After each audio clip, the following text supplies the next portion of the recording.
नमस्कार दोस्तों, मेरा नाम है संजीव वार्ष्णेय और आप देख रहे हैं टेलीकॉम गुरु यूट्यूब चैनल। आज हम बात करने वाले हैं पीआरआई और वर्सेस सिप ट्रंकिंग के बारे में।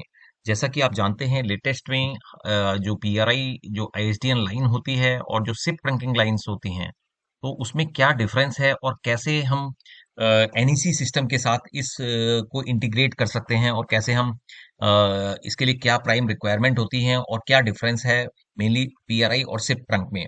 तो इस कॉन्सेप्ट को समझते हैं इस वीडियो में NEC SL2100 business communication system के साथ।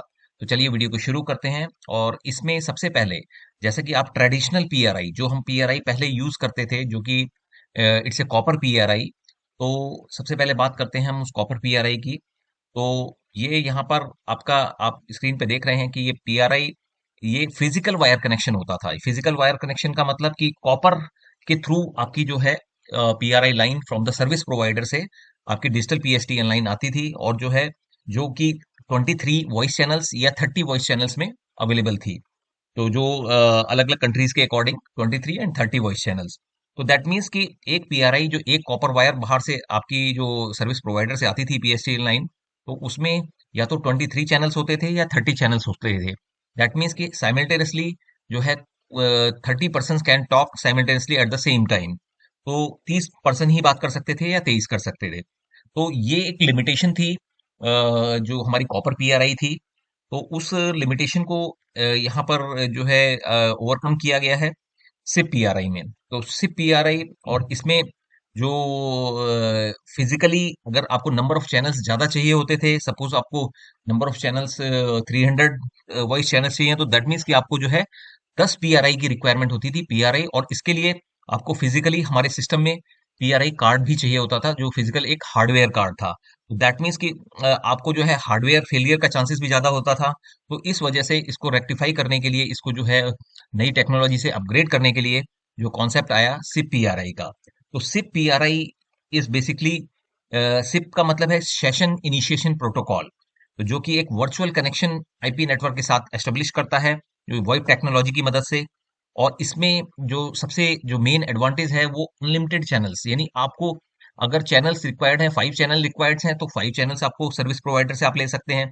10 रिक्वायर्ड हैं 10 ले सकते हैं, 30 रिक्वायर्ड हैं 30 ले सकते हैं। तो दैट मीन्स कि आप ये फ्लेक्सिबिलिटी है कि नंबर ऑफ चैनल्स जो है वो अनलिमिटेड चैनल्स इसके थ्रू अवेलेबल हो सकते हैं। और साथ में इसके थ्रू जो है आपको मल्टीपल वीडियो कॉन्फ्रेंसिंग और बहुत सारी फैसिलिटीज हैं जो कि हमें सिप ट्रंक के माध्यम से मिलती हैं। और इसमें जो नॉर्मली जो प्रोटोकॉल्स का जो यूज किया जाता है, इसमें मल्टीपल प्रोटोकॉल्स इसके अंदर यूज होती हैं।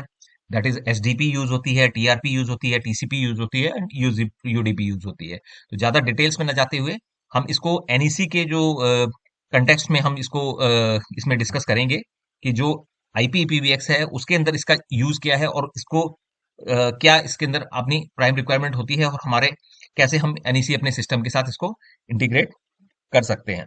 तो एनईसी सिस्टम के अगर हम बात करें तो सिस्टम के अंदर जो एनईसी SL2100 है जिसमें कि सीपीयू C1 जो सबसे पहले C1 जो सीपीयू है उसके अंदर जो है ऑलरेडी आईपी जो ट्रंक है, मतलब आईपी ट्रंक। ये देखिए जैसे अभी आप यहाँ पे स्क्रीन पर देख रहे हैं कि यहाँ पर जो हमारा सिस्टम आपके सामने शो हो रहा है इसके अंदर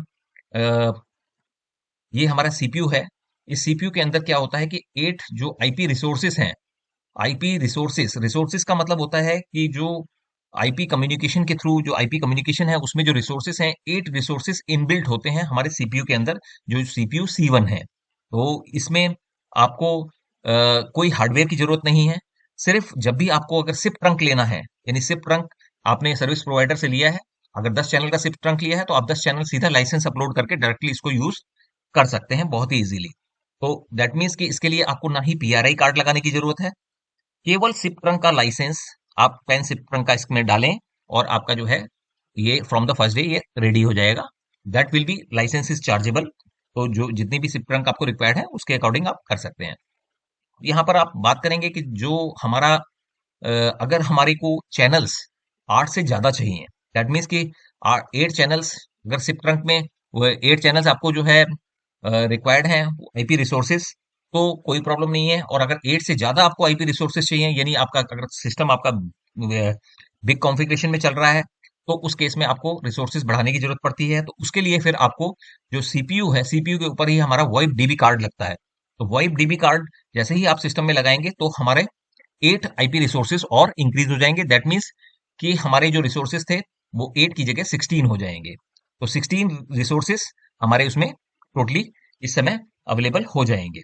और इसके बाद जैसे ही आपके पास 16 आईपी रिसोर्सेज हो जाते हैं, फर्दर अगर आपको इंक्रीज करने की जरूरत पड़ती है तो जो जो हमने ये वॉइप डीबी कार्ड हमने जो इंस्टॉल किया है, वॉइप डीबी कार्ड, तो ये इसके बाद 16 के बाद आप 16 के लाइसेंसेस इसमें आईपी रिसोर्सेज के अवेलेबल हैं, जिनको कि आप इंस्टॉल कर लाइसेंसेस आप अपने एक्सचेंज एनईसी एसएल 2100 में डाल सकते हैं। और जिसके बाद आपको जो है आपको टोटल मैक्सिमम 128 आईपी रिसोर्सेज हमारे एक सिस्टम के अंदर एनईसी एसएल 2100 के अंदर आपको मिल जाएंगे। और यहाँ पर अगर हम बात करें दूसरा इसमें ऑप्शन की, कि यहाँ पे जो सिप ट्रंक है, तो नेक्स्ट ऑप्शन आता है सिप ट्रंक का। तो सिप ट्रंक कैसे इसमें एक्टिवेट होंगी? तो सिप ट्रंक जो है हमारे सिस्टम में मैक्सिमम सिप ट्रंक हम 64 यूज कर सकते हैं। सभी के लिए लाइसेंस रिक्वायर्ड है, जो कि हमारा IP7WW जो CPU C1 कार्ड है उसमें कोई भी सिप ट्रंक इनबिल्ट नहीं होती है। आपको अगर 10 सिप ट्रंक यूज करनी है तो 10 सिप ट्रंक का आप लाइसेंस यूज कर सकते हैं, और अगर कम आपको यूज करनी है तो कम आप सिप ट्रंक का लाइसेंस उसके अंदर डाल सकते हैं। और यहाँ पर नेक्स्ट आप अगर इसमें देखेंगे कि जो पीआरआई कार्ड, अगर आपके पास नॉर्मल जो पीआरआई लाइन यानी T1 लाइन अवेलेबल है जो 30 चैनल्स की है जो इंडिया के अंदर, तो वो अगर आपके पास अवेलेबल है तो उसमें आप डायरेक्टली सीपीयू के ऊपर ये एक डिओडर कार्ड होता है जिसको लगा के आप जो है नॉर्मल पीआरआई लाइन 30 चैनल की यूज कर सकते हैं। तो वो भी एक ऑप्शन है, अगर वो आपको जो है कॉपर पीआरआई यानी वायर्ड जो है लाइन आपको प्रोवाइड करते हैं।